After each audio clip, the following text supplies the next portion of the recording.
wérul du liggéey ba am lu muy jox njabootam. ku wérul du jaamu yàlla kon nit ki boo ko dimbalee ba mu wér di jaamu yàlla. defe naa di ci am tuyaaba. asalaamaaleykum wa rahmatullah yéen ñuy suivre seen sama xalaat ñu ngi leen di nuyu di leen ziar di leen fàttali yéen a ngi seen programme question de la semaine. lu tax question de la semaine bu ngeen fàttali ko semaine yi passé yëpp vidéo bu mujj bi ñoo ngi ko doon def vitamine de la semaine. mais comme vitamine yi professeur ñëw na ci benn par benn bu si nekk ñëw nañ def ci émission mu waxtaane vitamine bi wax la muy jariñ fan lañ ko yan lekk lañ ko mën a amee ku ko manqué lu mu lay wàññi ak yu demee noonu yëpp ba vitamine yooyu jeex na. léegi nag dañ koy remplacer ak question de la semaine parce que bëri na ñoom dañuy poser question ci vidéo yi. et professeur du am temps wu ñëw ci commentaire yi di leen tontu moo tax chaque semaine ñu jukk ci benn wala ñaar wala ñetti question def ko rubrique nga tontu ko. bu ñu amaatee yeneen programme ci santé dugal ko bu yooyu jeexee ñu continuer ak question réponse muy question de la semaine. dina ci baax yaakaar naa bu defee ñuy poser tam amaale ay réponse vidéo parce que réponse commentaire ki nga tontu rek des fois lay concerné. soo ko defee vidéo nag képp koo xam ne laaj boobu mi ngi woon sa xel. di nga mën a jëriñuwaat moo tax moo ëpp kii. question bu njëkk bi nag professeur kii dafa laaj mu ne ndax jigéen ñi nga xam ne ay jigéen yu wéerul lañu maanaam jigéen ñi ëmb. ndax mën nañoo jëfandikoo saafara yi nga joxe woon ci niim ci garabu niim. ndax mën nañ koo jëfandikoo am déet jigéen ñi ëmb. salaamaaleykum wa rahmatullah sëñ Pape maa ngi lay nuyu di la ziare di nuyu mbokku internet yëpp. kenn ku nekk sa tur ak sant waaw comme ni nga ko waxee Pape defe naa lii sax moo ñuy gën a arrangé question réponse bi. bu fekkoon nag nit ñi moom mën nañu question yi ñu may posé par téléphone ñu. waaw ñu profité ci waxaale ko ñuy posé par téléphone. ñu koy bind ci commentaire ñu koy bind ci commentaire yi. waaw ñu koy jëlee foofu di ko tontu. wala ñu bind ko message rek envoyé ko WhatsApp bàyyi noonu. waaw kay waaw nga xam ne doo obligé di yow da ngay téye question bi rek. waaw kay après bu amee pertinence nga répondre. effectivement mais dañ lay woo di la poser question yu xaw a bëri te doo am temps bi duñ comprendre. may nañ leen occasion. waaw léegi waaw day nag bu ko defee comme li nga wax Pape mu ni niim ndax jigéen ji ëmb mën na ko naan. mën na ko jëfandikoo. waaw man foofu moom li ma koy conseillé bu dee ci samay conseil lay laaj moom dama naan ko déedéet. benn dinaa ñëw ci lu tax. ma ne ko déedéet. en général man moom. jigéen bu xasee nekk en état. du ma ko jox garab. loolu sama principe la. parce que tamit parfois am na ci comme li ñuy wax rek les plantes dañuy wax les plantes toxiques. donc jigéen bu tolloo foo est-ce que xam nga ni Pape garab yi am na garab yi mën a yàq ëmb. yoo xam day yàq ëmb carrément. bu nit ki naanee. te aussi non Pape question bu am importance ngi nii xam nga lu tax. bëri na ñuy seen ëmb di tuuru. fekk xëy na naan nañ garab te rentuñ ci ko. te xamuñu si dara. xam nga yaa ngi comprendre wala déet. nga gis koo xam ne dinaa la kii naa ñaari yoon wala ñetti yoon.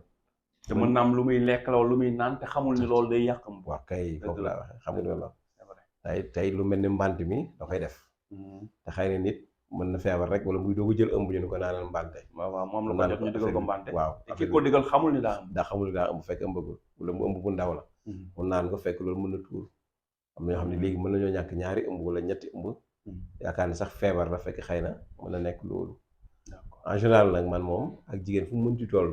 man moom du ma ko jox garabu.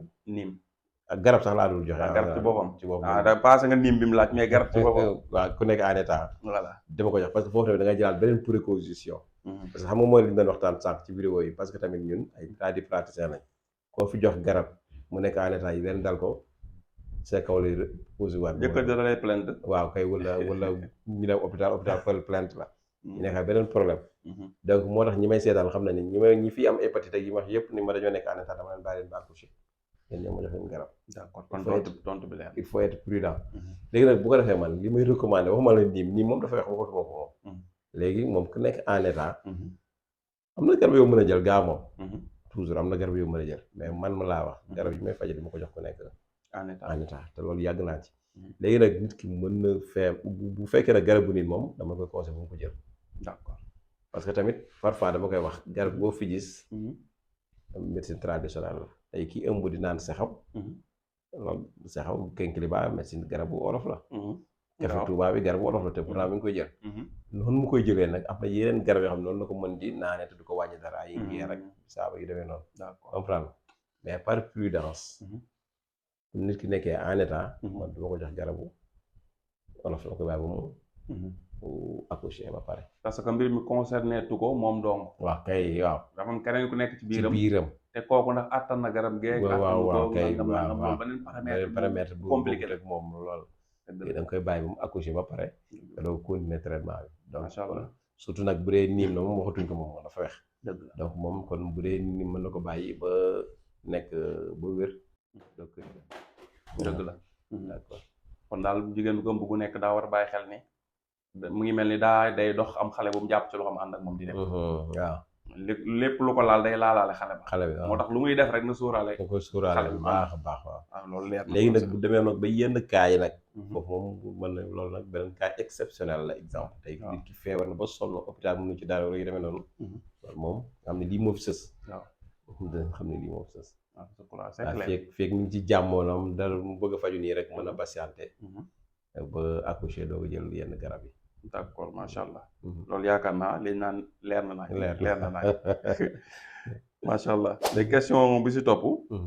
kii moom dafa laaj ne maanaam ban analyse la war a def pour xam ndax am na hypertension. voilà loolu mooy laaj. waaw xam nga ñu bëri Pape. liñ naan li olof di wax nii nit kenn du ko xeebal. jàngoro. wala laajam exemple. moom xëy na xam-xam foofu la toll am na ñoom dañuy yaakaar ni. pour nga xam sa tension da ngay dem fay lu bari wala nga def analyse parce que analyse la utiliser la moo analyse. pour xam tension fekk jaru ko. xam tension rek jarul def analyse. boo bëggee xam sa tension. ñaar mi ngi nii soit mën nga dem dispensaire. nga dagg ticket nga leen dama bëgg a xam sama tension yom foofu ñoom dañ la. wala sa tensiomètre ñoom dañu am appareil bu ñuy xoolee tension. ñu mesurer ko appareil rek moo koy mesurer. te appareil yi am na dispensaire yëpp. appareil boobu am na pharmacie. bu dee pharmacie en général ju ëpp 200 francs ngay fay.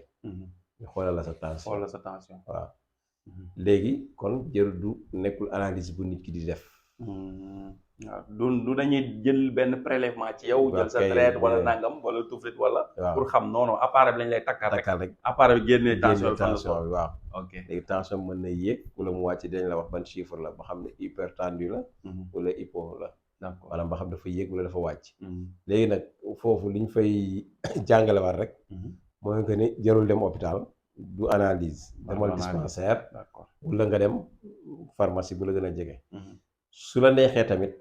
permettre nañ léegi nit ki di am tensiomètre mooy appareil bu ñu koy mesurer dañ koy jaay léegi. dañ koy jaay peut-être yenn pharmacie yu mag yi dañ ko jaay. yenn maison yi nga xamante ne dañuy jaay wàllu kii nu mu tuddati. appareil matériel médical. waaw dañ koy jaay. ay 25 000 lay jar ak 20 000 30 000 peut-être. mu ko tàppee ci internet bi dina génn. Facebook marketplace boo ko tàppee am na ñu koy jaay. waaw léegi nag nga jënd ko. di ci xool sa tension wala nga dem ci benn médecin bu fekkee xamoo ko yow mi koy laaj. nga dem ci benn médecin wala benn docteur mu expliquer ni ñu koy defee ba nga comprendre ko. léegi su defee nag nga garder sa kër. soo jógee yeew xool sa tension wala bu dee am nga mag mu nekk ci kër gi nga di ko xoolal de temps en temps. bu dee sa yaay wala sa papa wala sa maam. wala yow sa bopp nga koy xool de temps en temps wala sa grand frère. donc mu am ci kër gi baax na parce que léegi am na appareil yu bëri. permettre nañ ko nit ki di ko mën na ko am ci. këram di ko utiliser. donc bu ko defee nag loolu la kon xam tension. du analyse. jarul dem hôpital. dispensaire nga bu la gën a jege wala pharmacie ngay dem. waaw pharmacie sax parfois mooy gën a yomb parce que du am. waaw ba demee ñu xoolee la wax la sa tension. loolu yomb na. jeex waaw macha allah. loolu yaakaar naa. leen nañ ñëw la tension. d'accord incha allah. léegi nag troisième question bi nga xam ne mooy tëj question yi comme ñetti question lañ jël. question bu mujj bi kii ci wàllu saabu lay laaj mais comme laajam bi dafa leerul. ma ñëw defal ko ay exemple yi pour mu gën a kii. mooy moom daal laaj maanaam ndax yow da ngay jaay saabu. wala mu bëgg xam maanaam ndax da ngay jàngale ni ñuy def rek saabu. ñaar yooyu laaj parce que laaj bi leerul kon ñaar yooyu loolu ndax da ngay jaay ay saabu comme di ko jaay ay nit ñu koy jaayaat. wala da ngay jaay saabu directement nit ki jël saabu di utiliser. wala ndax da ngay jàngale nu ñuy defee saabu. waaw léegi boo tontoo si ñetti question yi. question bi dina dugg parce que li mu laaj leerul. yu leerul. kon ci wàllu saabu la ñuy njëkk saabu lay laaj. waaw dañ ko développé sax ba mu gën a leer noonu. voilà pour ñeneen ñi nga xam ñeneen ñi laajul xam. waaw saabu doon nañ ko defar doon naa ko defar saabu. daan naa ko defar lu bari di ko jaay. saabu yu bokkul tamit saabu xay saabu mbër boof saabu niim ak yu demee noonu. ay temps mais dem na ba jot gi mayatuma ko woon. ma arrêté ko. mais dinañ ko reprendre incha allah. allah def yeneen saabu sax yoo xam ne bokkut ak yooyu parce que am nañu expérience bi te mën nañ ko dañ koy def kon dañuy jaay saabu daal maanaam ci gàttal actuellement nii amul mais xam naa ni dans peu de temps da ngaa pause. waaw koy dañoo pause woon mais ñi ngi ci dina ñëwaat lu dul yàgg dinañ jaay saabu ak saabu yu bari comme saabu xay bi bon saabu cat daan nañ ko defar sax ay temps di ko jaay. ñu commencé saabu yooyu ñoo ëpp importance que yeneen saabu yi leer ak yi yooyu moom parce que ay junni nit ñu ngi koy defar. waaw saabu yi nga xam ne kenn defaru ko. yooyu yow nga war a def. waaw saabu yooyu dañ ko daan defar parce que xam nga comme man yàlla may na ma ci baatin dama ciy yëngu. waaw maa jël li nit ñi def saafara. ma moderniser ko def ko saabu. waaw doon naa ko jaay mais nag problème bi ci amoon ba taxoon ma xaw ko bàyyi parce que doxoon na tamit doon naa ko jaay lu cher parce que saabu cat la. mais duñ ko sangoo ci douche. parce que alxuraan lañ ko doon liggéeyee. ah waaw loolu c'est un peu compliqué. loolu moo taxoon moo xaw a. am na yoo xam ne mënuñu koo bañ a sangoo ci. waaw kay waaw. donc loolu moo nekkoon. moo doon nga arrêté ko quoi. moo taxoon ma arrêté ko mais dinañ ko reprendre ci beneen façon. boo xam ne xëy na boo ko mënee def noo xam ne ay plante lay nekk. plante waaw ci loolu lañ xam loolu am nañ ko léegi ay cat ak yu joxe wërsëg sax mën na nekk. nga xam ne léegi li nga doon nit ki doon def. doon ko suuroog doon ko kii. léegi day nekk sous forme de saabu wala yu demee noonu wala même ba ci yenn saafara yi nga naan diw xëy di diwoo sax mën nga ko def parfum. xëy di ko laal te du la wàññi dara. mën a nekk saafara. waaw donc yooyu mbir yi daal di ko defar nu dëppoo jamono moderniser waaw saafara lay nekk mais day nekk sous forme de parfum. voilà ay yooyu dina cher nag bis bu génnee dina waaj a génn. beneen bi tamit mooy formation bi ñu koy def pap dinañ ko commencé tamit. formation saabu ku bëgg a jàng lu ñuy defaree saabu. waaw parce que xam nga bi ñu fi defoon nañ fi benn émission ci niim. waaw yu bëri doon nañ ma woo di ma wax ni ñuy defaree saabu yu demee noonu. waaw ma leen koy expliquer individuellement. waaw mais loolu doo ko mën. bu teyee kii woote bu subaa kii bu ginnaaw subaa kële def formation. léegi formation lañ ko bëgg def en ligne. waaw loolu tamit ñi ngi ci. naa dinañ ko lancer d'ici incha allah peu de temps incha allah. waaw léegi ku bëgg a jàng saabu daal moom. incha allah dans peu de temps waaye fay lay nekk rek. formation fay lay nekk. dina commencer. léegi bu dee saabu tamit dinañ ko defar aussi dinañ ko commencer waat incha allah. d'accord def naa leer na wala des na. waaw noonu la leer na kay. question bi xam dafa dëng. question bi waaw posé effectivement. waaye angle bu mu ko mënti jëlee rek. li nga wax ni dina si gis tool waaw incha allah. waaw kon baax na loolu moo nekkoon ñetti questions yi nga xam ni moo fi daanoon tey. si rubrique question réponse. léegi itam semaine bii di ñëw. dañ jël yeneen questions yoo xam ne nit ñi posé nañ ko. ñu tontu ko léegi ku bëgg nag sa question comme nii professeur tontu si vidéo. c'est très simple da nga koy def commentaire bàyyi ci benn vidéo rek te nag doo yaakam ci tamit parce que dañuy jël day tànn rek ba pare tamit wala nit ki bindi question bi envoyé la ko WhatsApp kese bàyyi noonu. ok bañ laa vocal wala mu woo la téléphone. mais mu bind question bi message WhatsApp yoo xam ne di nga ko lire. d'accord di nga ko noté après pour mën ko ñëw ñu la ñu nga leeral ko. waaw loolu doy na je crois. waaw mais xam nga foofu lan moo fi problème bi Pape. li nga waxoon sànq rek nit ñi dañoo yàkkamti. da ngay bind benn message. nga toog 2 semaines defoo ci vidéo wala sax nga def ci vidéo te dugalaguñ ko. waaw mu yaakaar ni tontu wuñ ko wala nangam ak nangam. donc loolu aussi problème lay nekk parce que temps yii rek comme wax naa ko sa keroog. am na benn paa bu ma woo ma 2 fois jotuma rek mu commencé lu ne mu wax ko. joxe seen numéro ba pare ku leen waaw kenn du leen jot nangam fekk ne wul noonu ñun man 90% yi may woo. xam nañ ne naqariwu maa jot. mais nag ba pare da ngaa nekkul ni ñu koy waxee. xaw ma secrétaire xaw ma répondeur maa koo xam day toog di wuy jël. waaw liggéeyoo loolu. waaw kay waaw boo joxee sa numéro tamit. waaw assuré woo 24 heures sur 24 fu la nit wooye nga décroché waaw bu fekkee ku la woo nga décroché kon est-ce que yaa ngi liggéey. yaa ngi liggéey waaw c'est ça le problème waaw. yenn saa yi ñu ngi ko wax loolu keroog am na ko ma woo dañu ma yéen naqaree na jot un mois une semaine yi maa ngi woo jotuma man ko effectivement sa appel day fekk. ñu jàpp mu lay woo ay heure liggéey ay 11 heures. waaw fekk ay heure julli. waaw fekk nga toog ak client wala yu demee noonu yooyu yëpp day am heure julli yooyu yëpp. léeg-léeg damay woo heure julli. waaw. du ma la jël rek. waaw wootaat benn heure yooyu waaye maa ngi doon sànq ma la yow xanaa julli woo tisbaar yow. donc bi may woo juste 2 heures et quart. 2 heures nangam effectivement yow 2 heures et quart nan nga ci wooyee nit. yow mi ngi looloon fekk nga kàbbat di julli. julli waaw dama fekk na julli naa pare day commencé saale wala waaye yow. heure julli bu ma ko du ma la jël. soo paree su ma la rappelé wala nga rappelé ma li ma la njëkk wax ma xanaa julli woo woon. effectivement ñun papa suñu papa dañuy cee yar. temps yi téléphone fixe. moom boobu mi ngi France mi ngi Europe. mais heure julli day wootee. yow boo décroché rek am nga problème. loolu tey julli ji loolu la ñuy wax te ñun jàkka ji la ñuy jullee de loolu la ñuy wax moom day woote rek ba xam. lan moo la tee julli ji yow ki découragé yow am nga problème lu tax julli ji wala neex comprendre nga daal daf ci yer njabootam beneen bi mooy moom bu la découragé nga ne allo day coupé mu découragé nga ne allo mu coupé waat rek di nga xam ne moom la moom nee na jullit bu la woolee asalaamaaleykum waaw moom gis nga donc yooyu waaw dala ci dañu doon tàggat waaw ay détails la mel am solo waaw lu am solo alors tubaab yi ñu koy indi rek waaw kay waaw asalaamaaleykum nga war waaw asalaamaaleykum moo tax léegi moom bu ñu musaana woo ku décroché boo nee allo rek nga dégg mu coupé rek nga xam ne moom la gis nga boo coupé bu wootewaatee ba ñëwaat asalaamaaleykum ndeysaan yàlla ko yàlla yërëm amiin yàlla ko yàlla yërëm xare ko àjjana loolu am na solo parce que gis nga yaa ngi nii moo ngi tax loolu yaa ngi xel ba dugal ko sa biir bopp waaw voilà moom en tout cas daal nit ñi dañuy am patience waaw effectivement nit koo xam dafay nekk ci benn liggéey di ko liggéey nga soxla ko waaw soo ko woowee jotoo ko defal vocal nga bàyyil ko waaw vocal moo gën sax heure bu libre su liiree vocal bi dana la tontu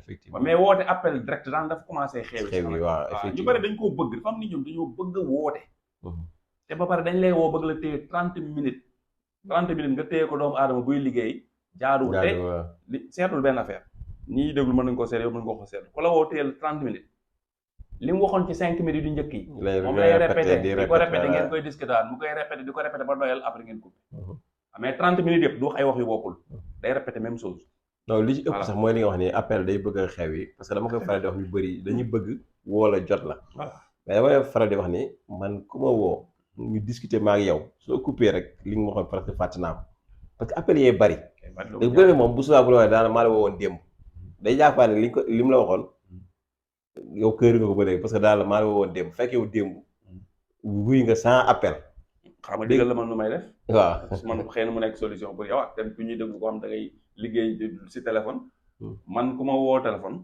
boo commencé wax xam lu ma lay wax ba ñu nuyoo pare ba nga ma expliqué wala da nga may envoyé vocal WhatsApp comprendre nga bu ma libéré lire ko te discussion bi ñu am WhatsApp après même boo fàtteewaatee da ngay mën jëw dégluwaat mais appel bu ñu waxee bu ñu passé 5 minutes rek mënu koo jàpp lañ mënoo koo jàpp voilà léegi vocal WhatsApp nag su ma la vocalee vocal 5 minutes li ma ci wax yëpp boo demee boo amee loo ci fàtte da ngay ñëwaat jël sa dégluwaat man tam soo ma vocalee su ma fàttee ma ñëwaat dégluwaat comme li ñuy wax yëpp ci cadre liggéey la da ngay vocal rek kenn du perte fil actualité mais appel moom dëppootul ak jamono waaw lu urgent lu mënul ñàkk kott lañ ko war a def voilà kon professeur ñu ngi guddal ñu ngi jéegul nag semaine bi moom xam naa vidéo yi am na ay guddal ngeen comprendre xaw nañoo dellu cosaan tuuti ne bu njëkk ba des fois dañ daan guddal nii di xaawaawal des fois mais bàyyi woon nañ ko nag voilà doon nañ def vidéo yi cadré yoo xam day yem juste affaire bi mais semaine bi nag delluwaat nañ cosaan tuuti ngeen comprendre nag jégal ñu ko mais léeg-léeg sujet bi moo koy laaj ak si li am moom la ñuy wax te léeg-léeg du ñàkk tam am yoo xam ne tamit foo nga waxtaan ci tuuti yow mi ciy waxtaan dina la jëriñ ki koy déglu tam xëy na moom la mu ko jëriñ kon professeur ñu bàyyi la nga kàddu bu mujj nga tëj vidéo bi waaw asalaamaaleykum wa rahmatulah Pape maa ngi leen nuyu di la ziara di nuyu mbokk internet yëpp di leen baalu àq toujours ni ñu koy waxee rek wax bi gudd na mais nag dañuy yaakaar ne lépp njariñ la rek parce que lu ñu wóor ni du njariñ moom jarul ñu ko fi wax mais nag xëy na du ñàkk am ku mu intéressé bu dee benn nit sax baax na c'est-à-dire toujours mooy li may wax rek boo waxee mën na am ñëpp duñ ci jariñu mais bu ci kenn jariñoo wala ñaar sax baax bu yàggee rek nit ñi dinañ ci jariñu waaw li bon nag mooy wax ba pare te kenn jariñu ci loolu moo amul njëriñ bu ko defee nag moo tax ñu ngi jéggaluwaat nag ci guddal beeg waxtaan wi lépp yaakaar ni njariñ la rek lépp luñ ci juum aussi ngeen baal ñu xam ne doomu aadama lañ doomu aadama mooy juum lu ci rafet rek yàlla la neex moo teg ko ci yoon macha allah donc ñu ngi jégalu ñëpp nag wasalaamaaleykum wa rahmatullah